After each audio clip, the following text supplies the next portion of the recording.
Today in the V-Tank, we're going to find out why Grandma's line trimmer, or whippersnipper as they call it in Canada, no longer works.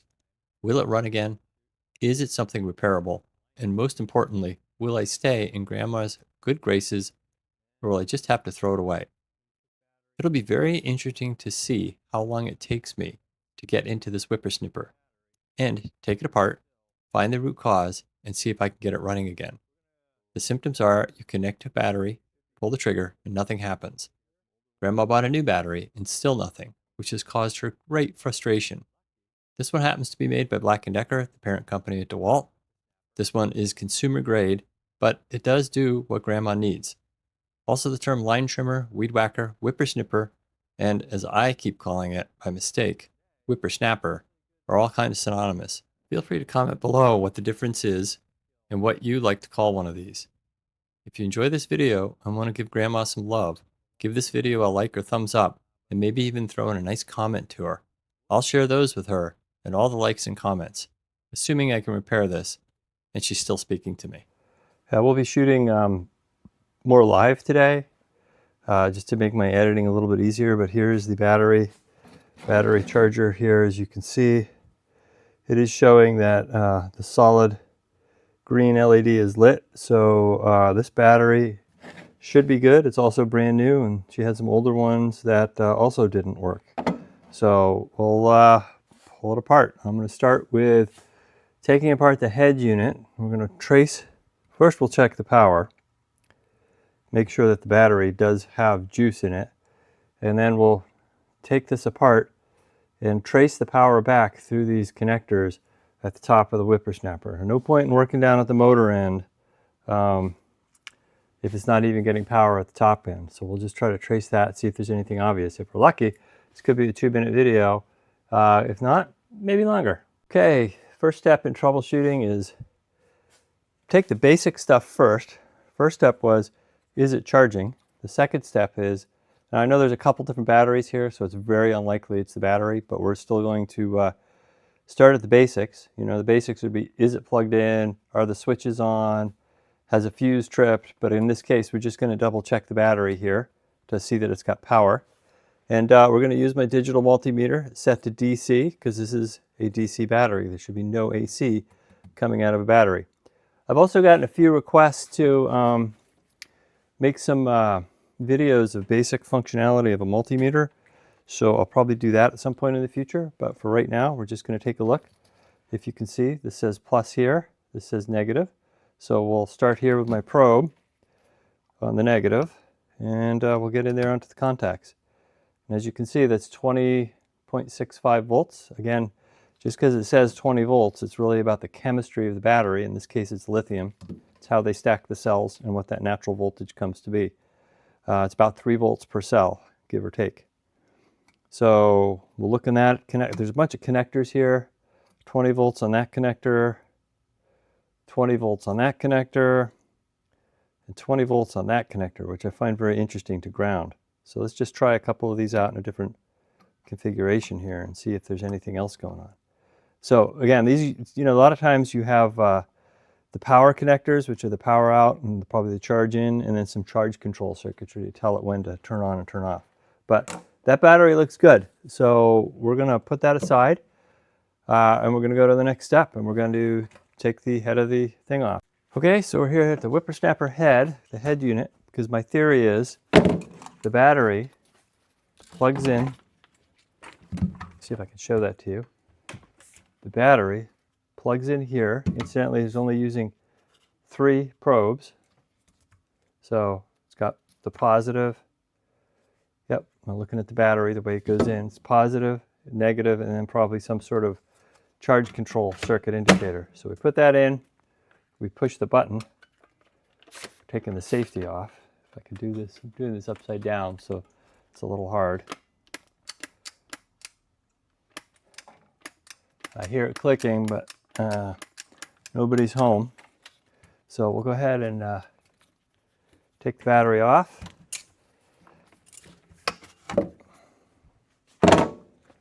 Again, I probably need a new camera at some point, but for now, this is what we've got. So we're going to take apart, we're going to just start taking screws out. And I'm going to try to put them I'm gonna try to put them in an orderly fashion here in this pan, in the kind of the direction they came out. Because when you take these screws out of plastic, a lot of times they're not all the same size. So you'll have some that are longer and shorter, and if you put the long ones in the wrong hole, that can cause you problems. I'm using my Milwaukee power screwdriver. Oh man, was that expensive.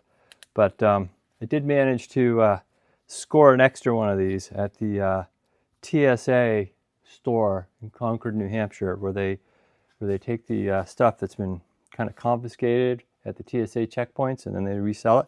So I was pretty lucky to get a second one of these, but it's one of my favorite screwdrivers. It has a really nice torque control on it and just works great. So I'll put it on high. Not a promotion. I don't get any money for that.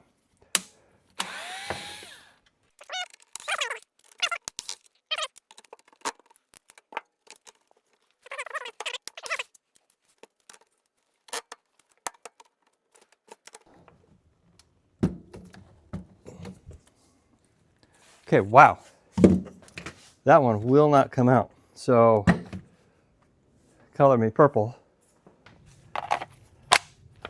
We're going to give it a little bit of low impact, the lowest impact we can, and see if that'll break it free. And maybe try clean bit too.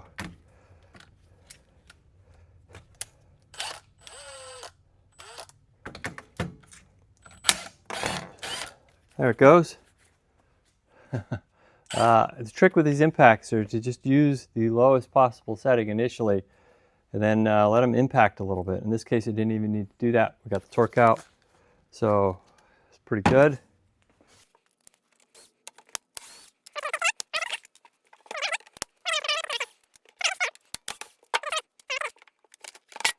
Yep, so all the screws to date are the same exact length. Now this handle has to come off, but there's no screw for it to come off. Let's see if we can just somehow pry it off. There we go. Yeah, it's just, I don't know if you see that, but we're just, I just pushed that thing and overextended it to the inside. And now we're going to just try to see. There is a screw there, by the way, but I got to get this out first. So let's just take a drill bit and just kind of, oh, there's a release there too. Again, I'm just making this up as I go.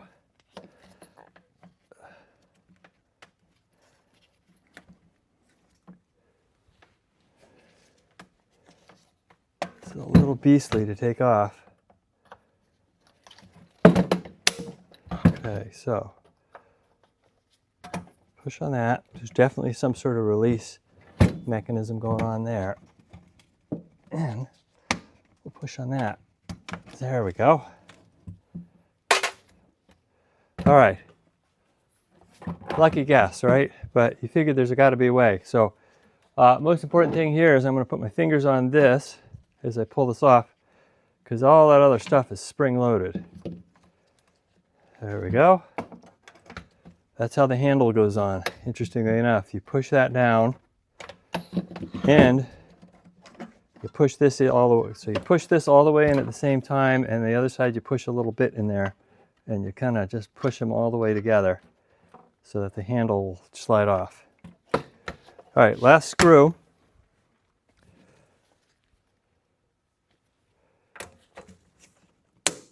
And you notice when I put this in initially, you're hearing that little crack. That crack is me just breaking it free manually before I use the screwdriver to take it out the rest of the way, just because I'm exceeding the torque. So that should be everything. So now the next question is, how, I mean, there's springs here and latches and locks. This may never go back together, but we'll try to get it apart. There's a label right here, so we're going to have to cut that label at a minimum. I don't know if this has any bearing on it. There's a label right here, so I don't feel any screws underneath either of these labels. I'm not expecting that, but we will have to score this and score this. Oh, and score this. So there's no question that we have Well, we're all done today, that we avoided the warranty, which I'm sure we don't have. So take my trusty X-Acto. We'll just score right down that label. Yeah, I can already feel it prying apart. We'll score this label, we'll cut a hole in that label right in the seam. And we'll, of course, cut this label. Now the unit, I can already see, is starting to spread apart with the labels. So the labels do something to help hold it together. So let's take a look if we can get this to budge.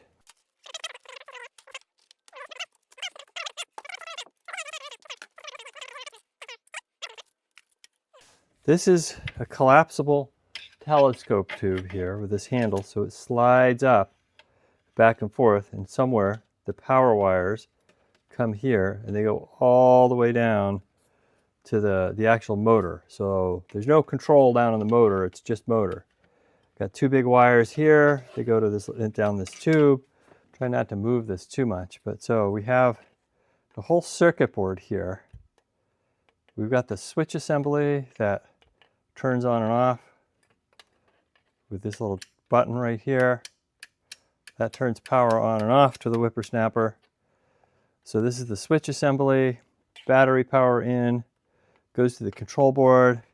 It's got some sort of big power thing on there, and it's not charged circuitry, so who knows why. There's another one in there. So this whole control board, my guess, off the cuff, if I don't see a loose wire here, which I'm not seeing, this control board is going to end up being bad, is my guess. So let's go a little bit further here. It's nice, I can access everything. So this goes down to the motor. That's a motor, but you see there's a pinch there in that, which I find interesting, but it's not. I'm losing parts now, so we'll see if we can ever get this back together. You can see a pinched wire there, but it's not broken in the insulation, so I don't think that is the problem.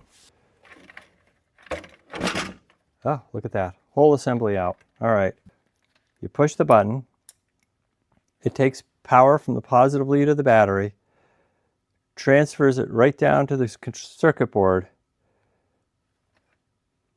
jumpers over to this red wire, it goes all the way down and spins the whippersnapper. So the switch is good because we're seeing that work. So the next question is, what the heck, right? So really what we want to find out is, if we push the button, do we get power on these two wires? So if the control board is shot, we'll write this unit off. We're not going to go ahead and repair that. There we go. Pull that back a little bit. Clip that on there. So when I push this button and the battery's connected, I expect to see 20 volts. So we're going to see if that happens. If that doesn't happen and we don't get voltage down this line, that means the problem is most likely in this control board, and that's going to be unrepairable for my practical purposes. I'm not going to waste the time on it. So let's just go ahead and see. Okay, there we are. We are probably connected. So I'm going to push the button. 20 volts going down to the motor. Okay, so now that we know that we've got the 20 volts, we push the button. I'll push that button right there. See, we've got 20 volts. That means that there is 20 volts. We didn't do a current test, but there's 20 volts going down this wire to the motor. So we're going to concentrate on the motor next because we know that this control board looks and appears to be okay. And that this top head and switch assembly and everything are working properly. So we'll go ahead, put this back together, and regroup.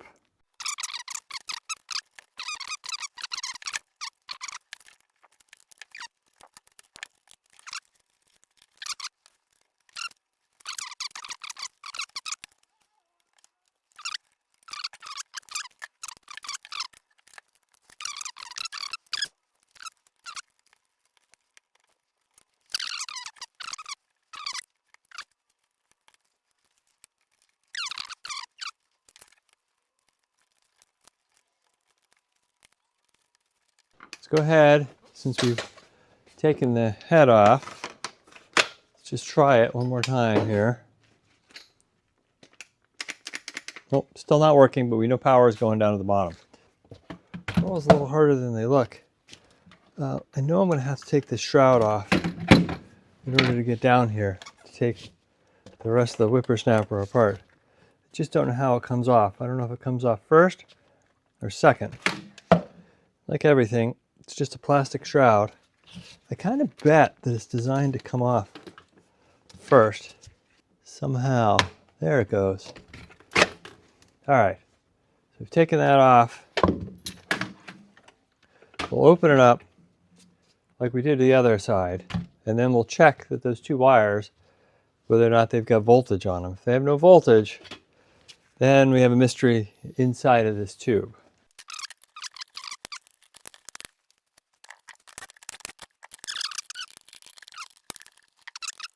Let's take that out.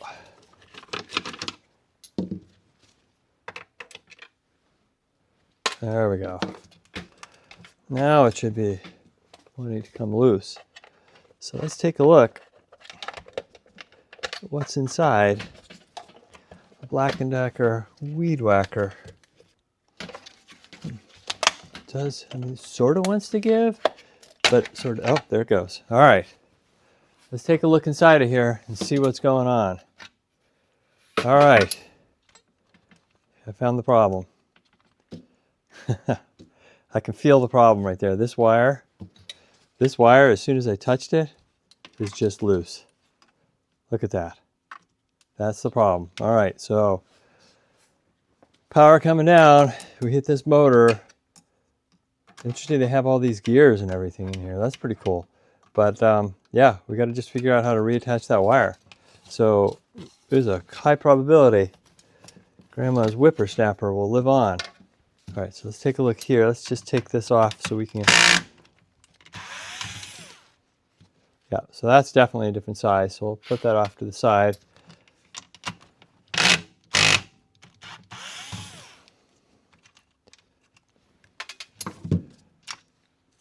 Put those two things together.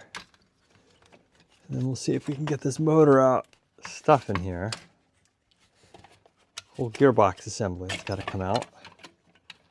There we go. And that is the problem. Low quality soldering job. All right, so you can see that this connector, this is the strain relief. The little piece of wire was crimped into that little connector there, and it just barely held on and eventually fell out. Once we figure out how to reattach this connector to this wire, we can put the whole thing back together, and I will bet that it'll work. Okay, I have been bested by this connector. I am unable to crack that open. So I think what I'm going to do today, I have connectors, but they're the wrong kind of connectors.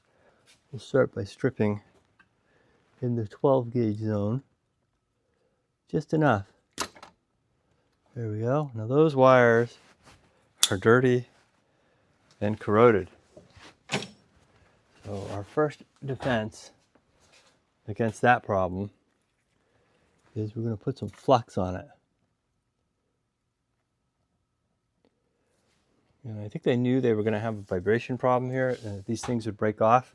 They've got a strain relief, and then when you look down here, the wires actually strain relief into here. So we're going to try to give them a little bit of extra. Something I learned in my mil spec days was that when you have a wire like this, if you have it tight, the vibration will vibrate it off. If you put some slack in there and it doesn't resonate, right, we'd send things to what they called shake and bake to test it, and you come back with all these broken off wires because you didn't dress them right. And so the dressing it is you do have to provide some slack in there to absorb the stuff. Now, I'm not going to solder directly onto this lug, or am I? I think I'm going to change paths. I was going to try to recycle this connector, but honestly, why bother? I'm just going to solder onto the lug, and that should be a more permanent connection. So I'm going to need a little bit longer here. So we're going into the, I'm going to go into the 12. I'm going to go into the 12 zone here, which is the 12 gauge, and just strip off a little bit longer. You want it just right. twist it. Apply a little more flux. This is Kester 185 solder flux. We're not even going to clean it up afterwards, but we need to be able to get that wire to take some solder. I've got my big tip. I am using lead-based solder here. There are reasons you would use lead over tin. I will let the soldering experts, I know a few, so maybe they would come on. Can still be faceless, but maybe they'll come on and just give us some soldering advice at some point. That'd be kind of handy. I know you guys watch the channel, so it's pretty awesome. Yep, that's exactly how we're going to fix this. I'm going to be a little bit lazy here, but honestly, I'm only being lazy because my connector broke off, and I can easily just clip this wire and unsolder it if I have to in the future. So let's make sure we're getting the wire to take. Don't want too much solder in the wire, driving up the wire either. Backside's looking fantastic. I know there's a little bit of an angle there, and that's on purpose. Look at that, the hole is full. It's not perfect, but it'll hold on better than we had before. And again, the angle is to account for the fact that this came down. So I think we're good to go with Grandma's weed whacker. So let's get it put back together.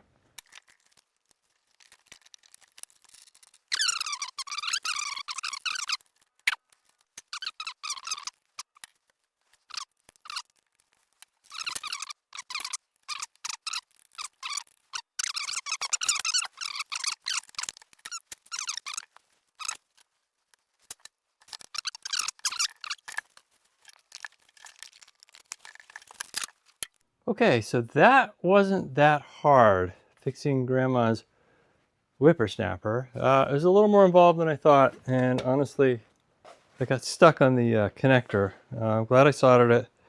We'll prop it up here. Well, twine's a little too long at the moment, so we'll get that to snap off. So here we go.